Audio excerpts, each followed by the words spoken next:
이 소금물을 타는 비율이 이 효과에 있어서 정말 중요하거든요. 소금 농도. 이것보다 오히려 진하게 마시면 탈수가 나거든요. 제가 추천하는 양은 물에 타는 거를 추천을 드려요. 만성 피로 완화에 도움된다는 겁니다. 신진대사도 높여주기 때문에 변비도 좋아지고요. 체중 감량에 도움이 될 수 있어요. 안녕하세요. 지식의 맛 구독자 여러분. 영양과학자 양과자 채널을 운영하고 있는 양과자라고 합니다. 우리가 소금을 적절히 섭취해야 되는 이유는 사실 소금은 우리 몸에서 생명 유지 매니저 같은 존재거든요. 우리 몸이 사실 60%가 물인데 이 소금이 없으면 이 물들이 어디로 가야 할지 몰라요. 사실 우리 몸 안에서 이 소금이 GPS 같은 역할을 해줘서 이 세포 안팎의 수분의 균형을 이제 맞춰주는 교통정리 역할을 해주는 거거든요. 그래서 이 소금이 부족하면 여러 가지 이제 안 좋은 증상들이 생기는데 이 소금이 신경신호 전달이나 아니면 근육 수축에 꼭 필요한 전해질이기 때문에 이게 부족하게 되면은 근육 경련이나 어지럼증이 나타나고 그리고 이제 소화액을 만드는데도 너무 필요하기 때문에 적절한 소금 섭취가 건강을 위해서는 매우 중요합니다. 저는 소금물을 이제 아침 공복에 먹는 걸 제일 추천하죠. 이게 소금물의 여러 효과를 보는데 정말 좋은 방법이거든요. 더 효과적으로 소금물을 섭취할 수 있는 방법에 대해서 궁금하신 분들이 많은데요. 이 소금물을 처음 접하시는 분들은 너무 짜다, 느끼하고 질감이 나에게 안 맞다. 그래서 이제 포기하신 분들도 많거든요. 그런 분들은 레몬즙을 조금 섞어서 드셔보시면 훨씬 수월하게 이 소금물을 섭취할 수 있습니다. 레몬즙 같은 경우에는 이제 많은 분들이 어떤 제품을 먹어야 되냐 아니면 그냥 시중에 파는 거 레몬즙 스틱으로 많이 나오는데 그거 먹어도 되냐 많이 물어보시는데 일단 이 소금물의 어떤 맛을 개선하기 위해서 먹는 거니까 어떤 레몬즙이라도 일단 상관은 없습니다. 하지만 내가 좀 해독 효과를 더 많이 누리고 싶어, 건강상 이점을 더 많이 누리고 싶어 이러면은 직접 레몬을 짜서 드시는 게 더 좋긴 하겠죠. 먼저 아침 공복에 소금물을 마시면 일어나는 긍정적인 효과들이 여러 가지가 있는데 한 5가지 정도를 대표적으로 말씀드릴 수 있을 것 같아요. 첫 번째, 체중 감량에 도움되는 이유는 아침 공복에 소금물을 마시면 장 운동을 촉진해서 위장관 벽에 붙은 음식 찌꺼기나 숙변들을 제거해 주게 됩니다. 그러면 변비 있던 분들은 변비도 좋아지고요. 이게 결국 장 해독 효과와 신진대사도 높여주기 때문에 체중 감량에 도움이 될 수 있어요. 두 번째는 수분과 미네랄 보충에도 도움이 되는데요. 우리가 밤사이 잘 때 우리가 많이 느끼지는 못하지만 사실은 땀도 흘리고 호흡도 하면서 이 수분 손실이 되게 많거든요. 하룻밤 사이에 한 1리터 정도 손실된다고 해요. 그래서 아침에 수분 보충을 해주는 게 되게 중요한데요. 아침 공복에 소금물을 보충해주는 경우에 일반 물보다 흡수가 3배 정도 빠르게 되기 때문에 이걸 소금물로 보충해줬을 때 훨씬 더 효과적인 거죠. 그리고 이 소금에는 미네랄도 풍부하기 때문에 미네랄 보충도 같이 될 수 있어요. 세 번째, 소금물이 소화 기능 향상에 도움되는 이유는 소금의 화학식이 NaCl이거든요. 이 나트륨과 염화이온이 결합된 형태인데요. 이게 위산을 만들 때 이 염화이온이 꼭 필요해요. 근데 현대인들이 스트레스가 많다 보니까 위산 부족으로 인해서 소화가 잘 안 되는 경우가 되게 많거든요.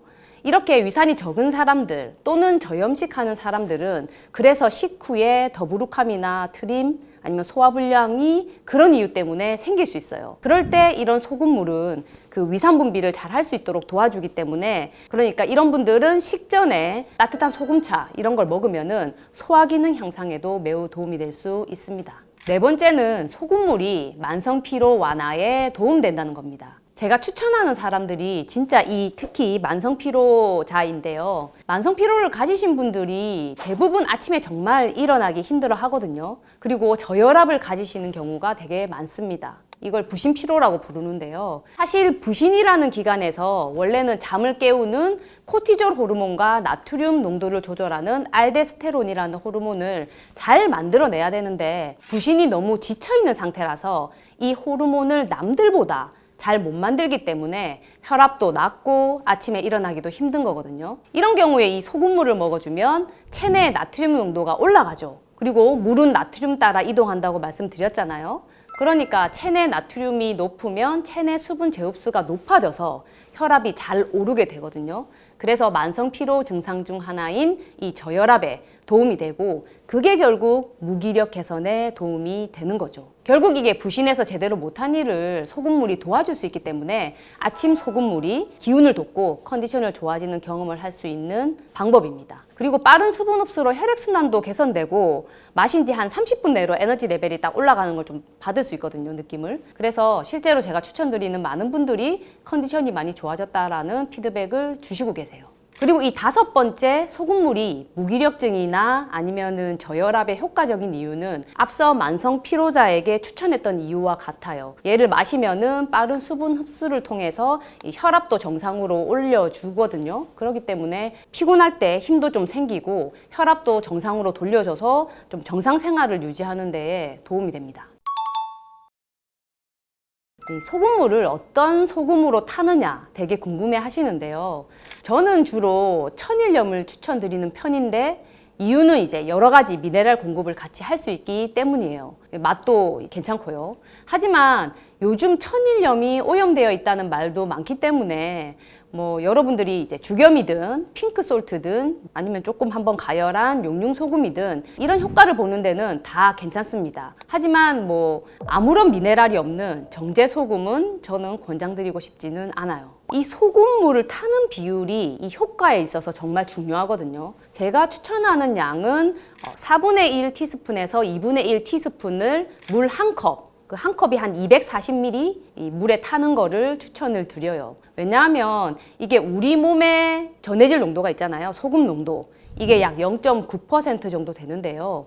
이것보다 오히려 진하게 마시면 탈수가 나거든요. 그래서 우리가 바다에 표류됐을 때 바닷물 마시면 오히려 더 안 좋다고 하는 게 더 높은 농도의 소금물이기 때문에 그걸 먹으면 오히려 몸이 더 탈수가 돼서 안 좋은 거거든요. 그렇기 때문에 그것보다는 연한 농도의 물을 타서 먹어야 돼요, 소금을. 그래서 0.9%보다 적은 농도로 소금물을 타는 게 포인트예요. 이 소금물이 효과가 좋다 보니까 많은 분들이 이제 무조건 시작하려고 하시는데 고혈압 있으신 분들은 저는 일단은 추천을 좀 안 드리고 싶고요. 그리고 처음 드신다면 저농도부터 서서히 이 농도를 올리는 거를 추천드리고 싶어요.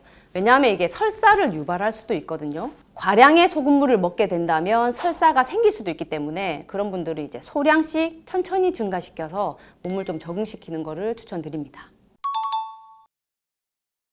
운동할 때도 소금물을 마셔주면 정말 도움이 되거든요. 운동할 때 저는 전해질 음료를 빼놓지 않고 마셔요. 그 전해질 음료의 주성분이 나트륨이거든요. 이때 운동하면서 땀을 되게 많이 흘리잖아요. 그 짠맛 나는 땀 속에는 나트륨 같은 중요한 미네랄도 있고요. 그리고 물도 같이 빠져나간 거잖아요. 땀이라는 게. 손실되는 게 문제인데요. 이 전해질이 빠지면 우리 몸이 SOS 신호를 보내요. 혈액량이 그만큼 줄어들기 때문에 심장은 더 열심히 막 뛰어서 혈액 공급과 이런 산소 공급을 해야 되고 이게 잘 안 되면 결국 어지럽고 퍼지는 느낌, 즉 탈수 증상이 오는 거거든요. 그래서 저는 빠르게 회복하기 위해서 전해질 음료를 중간중간 섭취해주고 이 전해질 음료가 사실 소금물과 거의 비슷하거든요. 하지만 좀 더 맛있게 되어 있는 음료들이 나와 있긴 한데 일단 소금물이 이런 역할을 할 수 있다라고 보시면 됩니다.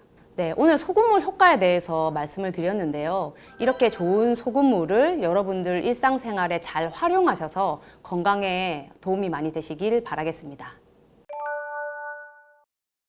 올리브오일을 처음 드실 때 이거 진짜 못 먹겠다 하시는 분들 또 계시거든요. 너무 비싸게 파는 제품들도 되게 많더라고요. 추천드리고 싶지 않고요. 올리브오일을 효과적으로 먹는 방법은 맛을 개선시킬 수 있습니다. 타서 섞어서 드시는 분들도 상당히 많으시거든요. 혈당 스파이크를 좀 억제할 수 있습니다. 포도당이 좀 천천히 흡수되게 만들기 때문이거든요. 맛도 좋아지고 혈당 걱정도 덜 할 수 있는 방법이 아닐까 생각합니다. 이 올리브유를 활용하는 방법이 다양한데요. 저는 뭐 요리에도 쓰고 아침 공복에도 먹고 모든 곳에 거의 다 쓰고 있습니다. 아침에 계란 후라이 할 때도 쓰고요. 삶은 계란 먹을 때도 그 위에 뿌려 먹어요. 샐러드 먹을 때 당연히 뿌려 먹죠. 아까 말씀드린 파스타 같은 거 먹을 때도 뿌려 먹고 그리고 저는 감바스 요리 같은 거, 올리브유가 많이 들어있는 요리도 해먹기도 하고요.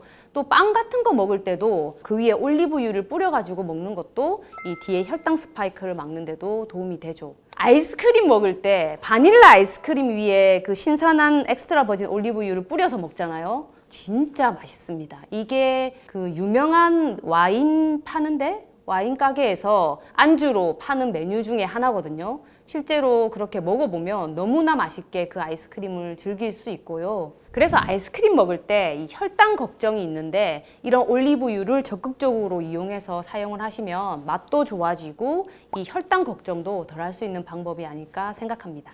올리브 오일을 처음 드실 때 이거 진짜 못 먹겠다 하시는 분들 또 계시거든요. 그런 분들은 그러니까 올레샷이라고 부르는 이유가 올리브유랑 레몬이잖아요. 레몬으로 또 맛을 개선시킬 수 있습니다. 그래서 레몬즙을 타서 섞어서 드시는 분들도 상당히 많으시거든요. 그리고 이 공복에 먹는 올리브유는 폴리페놀 함량이 높은 올리브유를 사람들이 많이 먹어요. 근데 그런 경우에는 그 특정 피구알이라는 품종을 많이 먹는데 이제 다른 품종은 또 맛있는 맛이 나는 품종들이 또 있거든요. 다른 품종으로 바꿔서 드셔보시는 것도 잘 먹는 방법 중에 하나가 될 수 있을 것 같아요. 그리고 한국인 입맛에 맞는 품종이 제가 생각할 때는 아르베키나 같은 품종이 한국인 입맛에 잘 맞는다. 약간 그 바나나 맛이 나거든요, 거기서.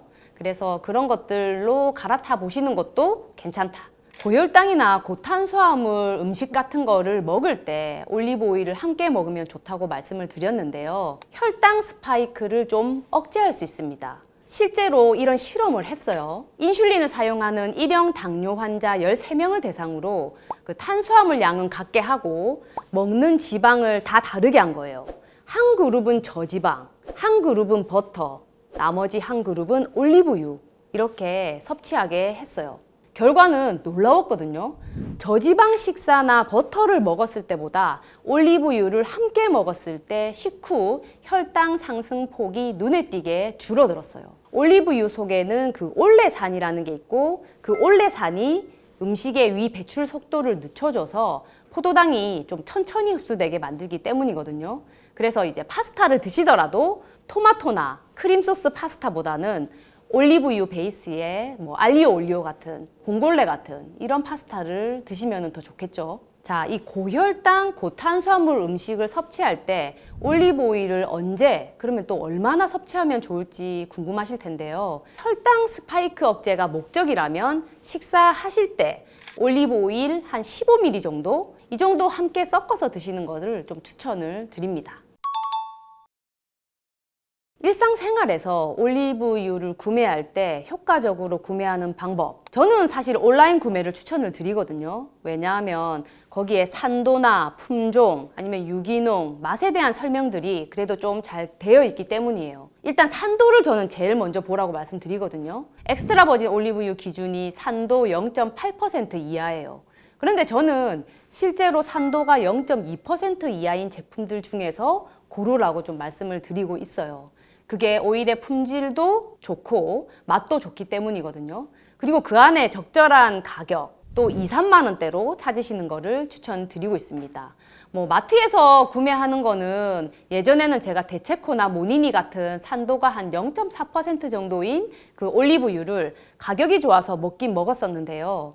그 0.2% 이하의 제품들을 먹다 보니까 이제 그 제품들을 먹으면 너무 맛이 없어요. 일단 마트에서 파는 투명 페트병에 들은 엑스트라 버진 올리브유는 좀 추천드리고 싶지 않고요. 마트에는 또 유리병 제품들도 팔긴 파는데 그 제품들의 산도를 알기 어렵기 때문에 저는 개인적으로는 좀 추천을 안 드리는 편입니다. 다만 요즘 품질을 강조하면서 너무 비싸게 파는 제품들도 되게 많더라고요. 저는 진짜 그런 올리브유까지 이용할 필요는 없다고 생각하고요.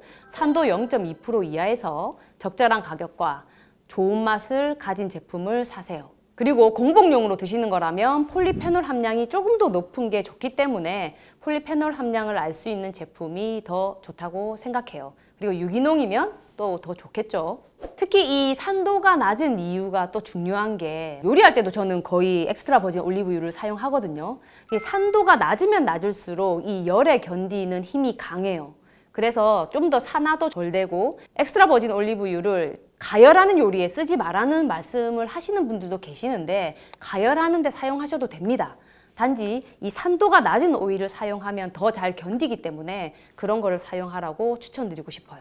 아보카도유가 그 열에 안정적이긴 하거든요. 왜냐면 포화지방이 조금 더 함량이 높아요. 그렇지만 얘의 품질을 좀 알기가 엑스트라 버진 올리브유보다는 좀 어려워요. 그러니까 그렇게 등급이 막 정확하게 나눠져 있지는 않다. 그리고 두 번째 이유는 아보카도 맛이 많이 나요. 음식의 맛을 좀 해쳐요. 그래서 먹을 수는 있지만 요리할 때 사용하기에 좀 적절하지 않다. 뭐 샐러드에 일부 사용할 수는 있다. 그래서 뭐 조사해보면 아보카도유 다 변질돼 있다 뭐 이런 이슈도 있었고 하기 때문에 그래서 엑스트라 버진이 좋다고 생각합니다. 자, 이렇게 좋은 올리브유 오늘 활용 방법도 말씀드리고 효과에 대해서도 말씀드렸는데요. 이 좋은 올리브유를 통해서 여러분들 다이어트에도 도움이 되시기 바라겠고요. 그 외에 여러 가지 건강의 이점을 잘 누려보시기 바라겠습니다. 올리브오일에 들은 그 올레산이 GLP-1이라는 아주 중요한 호르몬을 탁 분비시키는데요. 이 GLP-1이 뭐냐? 나 이제 배불러. 이런 신호를 보내서 위가 음식물을 천천히 비우게 해주는 천연 식욕 억제제 같은 역할을 하거든요. 그래서 결국 식사량을 좀 줄여주고 포만감을 오래 유지해주니까 그런 이유로 인해서 다이어트에 효과가 있다고 얘기를 하는 거죠. 올리브 오일을 효과적으로 먹는 방법은 요즘 많이들 아침 공복에 올레샷이라고 하죠. 올리브 오일에 뭐 레몬을 좀 섞어서 먹는다거나 아침 공복에 일단 마시는 방법. 그 방법이 좋다고 생각합니다. 그리고 샐러드든 아니면 계란이든 여러 반찬에 그냥 뿌려서 먹어도 이런 효과를 볼 수 있어요. 특히 이제 고탄수화물 식사를 먹을 때 올리브유를 좀 뿌려 먹으면 혈당도 좀 천천히 올린다고 알려져 있거든요. 공복에 올리브 오일을 먹으면 좋은 이유 3가지를 말씀드릴게요. 첫 번째 효과로는 쾌변, 장 청소 효과예요. 공복에 오일을 먹으면 장 운동을 좀 부드럽게 촉진해줘서 변비로 고생하시는 분들에게는 정말 훌륭한 이제 천연 완화제가 될 수 있거든요. 그리고 두 번째 효과는 체내 디톡스 효과예요. 올리브유가 간하고 담낭을 부드럽게 좀 자극을 해줘서 이 담즙 분비를 활성화시키는데요. 이 담즙이 우리 몸속의 노폐물을 좀 꽉 붙잡고 배출시키는 가장 중요한 운반체 역할을 해주거든요. 이 담즙 분비가 잘 되면 노폐물 배출은 물론 그 콜레스테롤까지 같이 끌고 나가서 혈중의 지질 프로파일까지 좋아지는 천연 디톡스 효과를 볼 수 있어요. 그리고 세 번째 효과는 최고의 항산화 효과죠. 아무것도 안 먹은 공복 상태에서 흡수를 방해하는 식이섬유 같은 게 없잖아요. 이때 올리브유를 먹으면 그 올리브유가 가진 폴리페놀 그리고 비타민 E 이런 항산화 성분들을 이 최상의 효율로 우리 몸에 흡수시킬 수 있어요. 이 강력한 항산화 성분들이 체내 염증을 결국 줄여주고 세포 노화를 억제하는 핵심 역할을 하기 때문에 결국 항노화에 도움이 되거든요. 그래서 박진영 씨가 이 매일 아침 공복에 올리브유를 마시고 흰머리가 없어졌다라는 얘기를 할 정도로 그런 효과를 나타낼 수 있습니다. 공복에 올리브 오일을 얼마나 섭취해야 하는지 궁금하시다면 제 생각은 밥수저로 1~2스푼 정도 드시면 되고요. 이러면 아마 7에서 15ml 사이 정도 될 거거든요. 만약에 내가 또 식사와 함께 그냥 먹는다 라고 하더라도 이 정도 양을 뿌려서 드시는 것을 좀 추천드리고 싶네요. 네, 이 올리브 오일을 공복에 섭취할 때도 주의사항이 있어요. 이게 안 먹던 사람이 갑자기 많은 양의 오일을 공복에 섭취를 하면 설사가 있을 수 있거든요. 그런 경우에는 작은 용량부터 시작해서 좀 적응한 다음에 천천히 양을 늘려주시면 됩니다.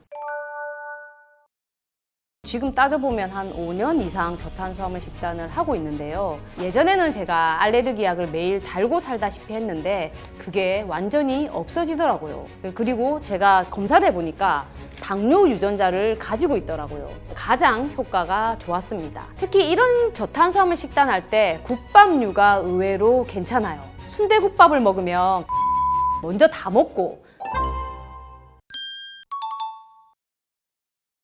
제가 저탄수화물 식단을 몇 년째 꾸준히 하고 이유는 지금 따져보면 한 5년 이상 저탄수화물 식단을 하고 있는데요. 제 알레르기 비염과 아니면 만성 피로, 당뇨 위험성 때문이에요. 첫 번째 시작은 타이탄의 도구들이라는 책을 읽고 시작했거든요. 최고 수준의 성공한 인물 200명을 인터뷰해서 이제 그들의 성공 습관과 비결을 정리한 책인데요. 그 안에 저탄수화물 식단과 유사한 식단이 있었어요. 그분들은 이제 항암 효과를 기대하면서 그 식단을 하고 있었는데요. 저도 시작은 그렇게 했거든요. 그런데 제일 효과를 먼저 느낀 게 피로가 없어지고 알레르기 비염이 싹 사라졌습니다. 예전에는 제가 알레르기 약을 매일 달고 살다시피 했는데 그게 완전히 없어지더라고요. 저도 되게 놀랬거든요. 그리고 이제 헤르페스 물집도 자주 났는데 면역력이 좋아져서 그것도 없어졌어요.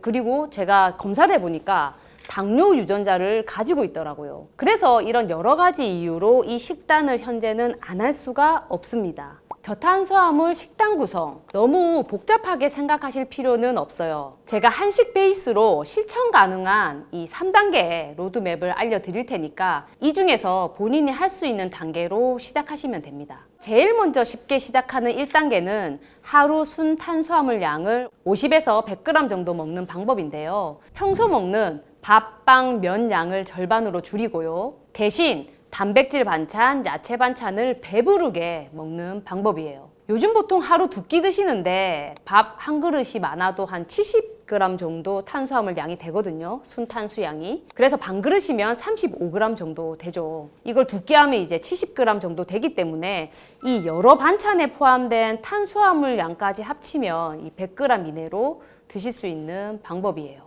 그래서 만약 쌀국수를 내가 먹는다 그러면 면을 절반만 달라고 하고 숙주랑 고기 같은 걸 추가해서 배부르게 먹는 방법을 사용하시면 되는 겁니다.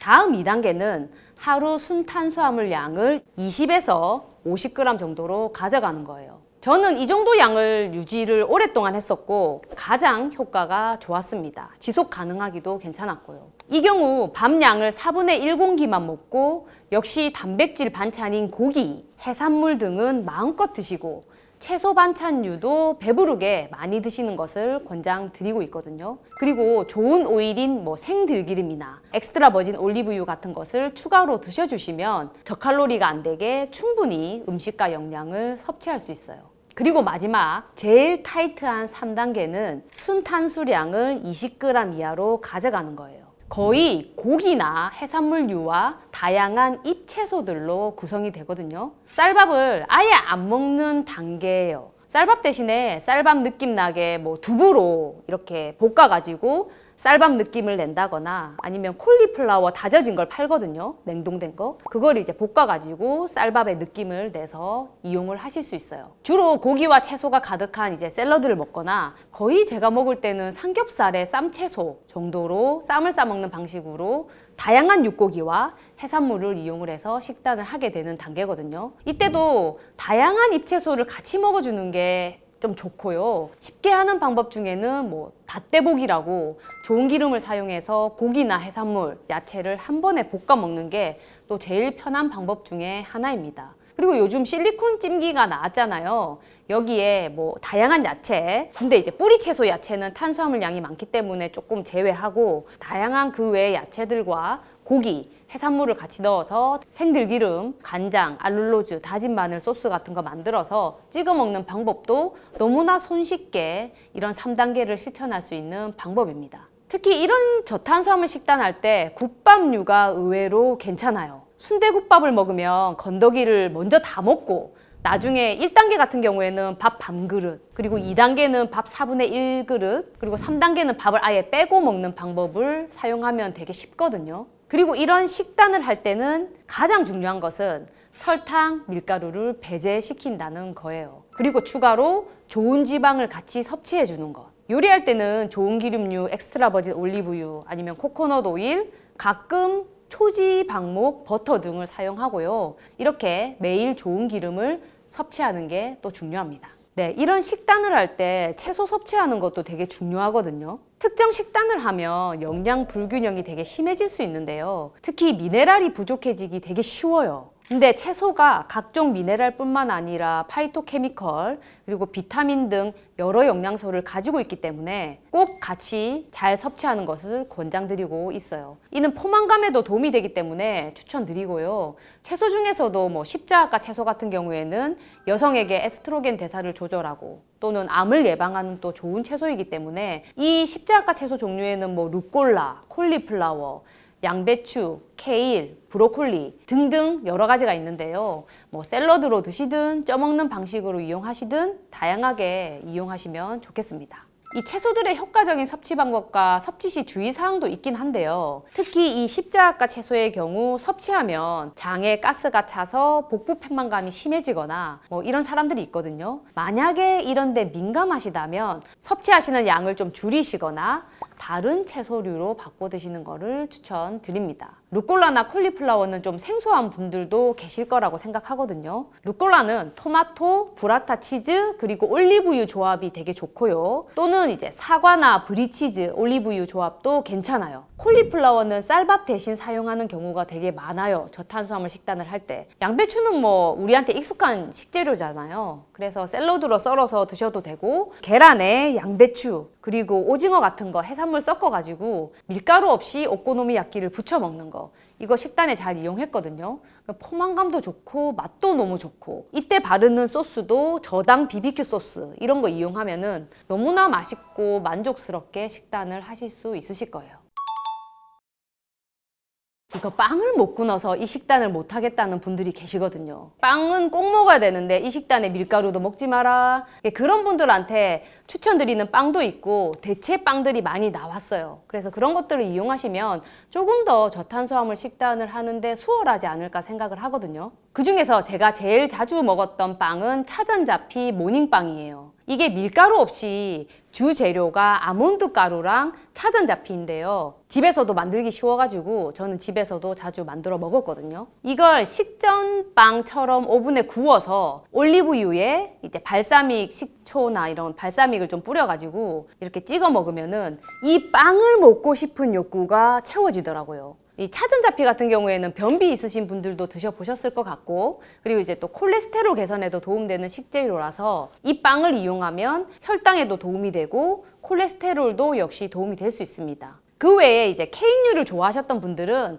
이미 시중에 저탄수화물 케이크류가 많이 나와 있어요. 그 아몬드 가루나 설탕 대신 알룰로주나 에리스리톨을 사용한 제품이 많이 나와 있으니까 그것도 이용 가능하고요. 단 하나 주의해야 될 빵이 있는데 그게 바로 저탄수 식빵이에요. 식빵 같은 경우 그 식빵의 그 쫄깃한 식감이 있잖아요. 그걸 재현하기 위해서 거기에 글루텐을 따로 집어넣거든요. 저는 글루텐이 들어있어서 사실 밀가루 먹지 마라 뭐 이렇게 말하는데, 그렇기 때문에 저는 식빵류 글루텐이 포함된 거는 좀 안 드셨으면 좋겠다. 글루텐 같은 경우에는 먹으면 장누수라고 하죠. 장누수를 일으키는 대표적인 원인 물질 중에 하나거든요. 장누수를 일으키는 여러 가지 물질, 뭐 우유에 있는 카제인, 그리고 밀가루에 있는 글루텐, 그리고 술, 그 중에 글루텐이 대표적이라서 저는 장 건강, 그리고 우리 신체 건강, 우리 몸의 염증을 줄이는 데 있어서 글루텐을 배제하는 게 중요하다고 생각하고요. 그래서 아무리 저탄수화물 빵이라고 하지만 글루텐이 포함되어 있다면 저는 추천드리지 않는다. 제가 이제 이 세상의 모든 식단을 아우를 수 있는 꼭 필요한 핵심 3가지 정도만 말씀드리고 싶어요. 정말 건강식단은 다양하잖아요. 많은 종류의 건강식단이 있어요. 그래서 본인에게 맞는 뭐든 저는 해도 된다고 생각하거든요. 하지만 이 식단들에서 이제 공통적인 것들이 있어요. 바로 설탕, 초가공식품, 나쁜 기름을 피하는 거예요. 이런 것들만 피하려고 노력하셔도 특정 식단을 안 하더라도 여러분들은 건강에 쉽게 이를 수 있다고 저는 그렇게 생각합니다. 저탄수화물 식단에 도전하기 어렵거나 다른 식단을 하시는 분들에게 저는 좀 말씀드리고 싶은 게, 사람마다 체질이 다 다르기 때문에 저는 어떤 식단을 하실 때 자신의 몸에 잘 맞는 식재료와 식단을 찾는 것이 중요하다고 생각하거든요. 저탄수화물 식단을 했지만 체중이 안 빠지다가 팔체질이라는 것을 나중에 알게 돼서 본인에게 맞는 식재료를 골라서 먹고 안 맞는 것들을 좀 뺐더니 갑자기 살이 확 빠졌다고 하시는 분들도 계시더라고요. 이런 걸 보면 본인 체질에 맞는 식재료가 따로 있을 수 있겠구나라는 생각이 저도 들거든요. 건강에 이르는 식단은 정말 많으니까 그 여러 가지 길 중에서 본인에게 맞는 길을 찾으면 되니까 꼭 한 가지 식단에 얽매이지는 않으셨으면 좋겠습니다. 제가 오랫동안 하고 있는 저탄수화물 식단 사실은 그렇게 어렵진 않습니다. 이미 지금 먹고 있는 양만 탄수화물 절반으로 줄여보시고 다른 단백질과 여러 가지 채소를 이용해서 배부르게 식사를 하시는 것부터 시작을 해보시기 바라겠습니다. 오늘 알려드렸던 이 저탄수화물 식단이 다이어트에도 도움이 되고 그리고 여러 가지 염증 질환을 앓고 계셨던 분들, 저 같은 경우는 비염이 개선됐죠. 그리고 만성 피로, 피부 여드름이나 등드름 이런 것들도 좋아지시는 분들이 많고요. 질염도 개선되고 면역력에도 도움이 되니까 이걸 잘 활용하셔서 여러분들이 건강과 삶의 질에 도움이 되시기 바라겠습니다.